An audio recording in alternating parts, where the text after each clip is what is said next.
Hello, I'm Professor Coe, and this is the Forex Supermodel Racing View and Forex Briefing for Friday the 10th of November 2023. Yesterday we got a slap in the face really. We did 3 places each way on Scallywag Bay and it came fourth just to rub it in. So we're going to have a big change session on racing. We can identify the 3 stages of change from a business modelling perspective. The first stage is known as continuous improvement. Now, that basically incremental changes. The Japanese have got a word for it. It's called Kaizen, basically we've been trying to just incrementally improve what we're doing, and it's clearly not happening. So that's the first phase. Second phase is step change. So that would be an example of that would be when we went from, say, race first modelling to horse first modelling to probability modelling, and then we went back and forth. So the step change approach. So you make sort of steps in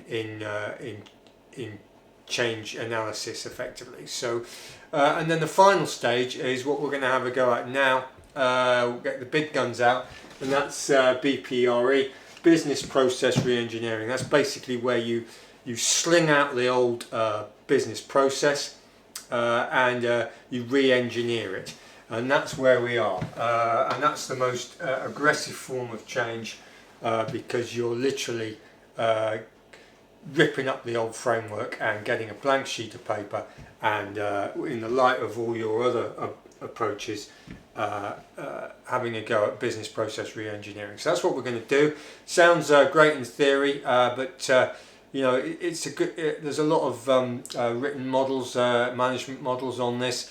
If you want to look them up, but at the end of the day, we will win on this. We're used to this sort of problems in Forex, and that's what we're going to do. So we're going to put a change pause on it, and we're going to go for BPRE, and we'll keep you posted as to how we're getting on.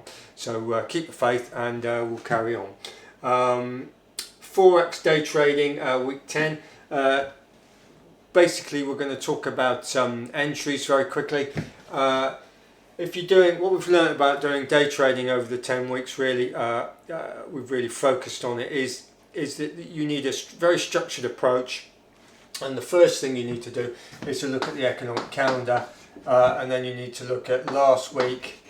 So, and you need to look at this week, and you need to look at next week.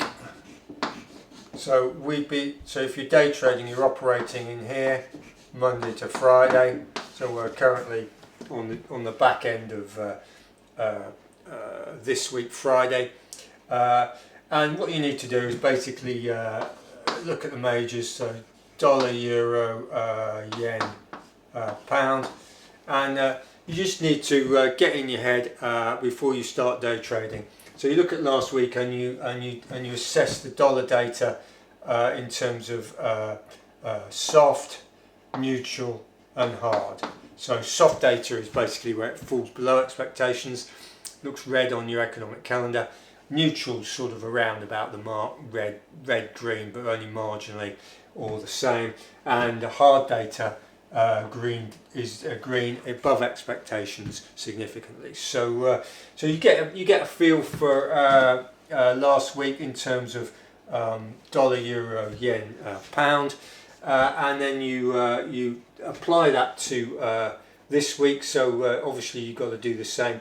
Keep an eye on it for each individual day you're dealing with in the current week, and you just need to have a quick peek into what's happening next week in terms of potential data risks. So if there's an interest rate decision or a big Fed meeting or something like that, then you just need to be aware of it, because you know, markets are forward thinking. So you need to know what's happened, what's been happening, and what's potentially in the pipeline. So that's phase 1 of day trading, and you need to set up your watch list accordingly, so that you can quickly take advantage of what's going on.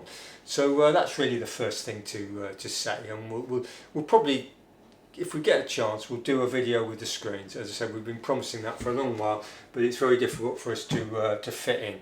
So that's where we are. If you want to look at setting up watch lists, go onto the channel and look at. There's a video on setting up watch lists on that. Have a look for that. So we're going to have a proper rethink on business process re-engineering on the racing. And that's just an intro to what we've learned, what you need to do for day trading. So we'll carry that on progressively over the weekend. So anyway, thanks for watching and goodbye.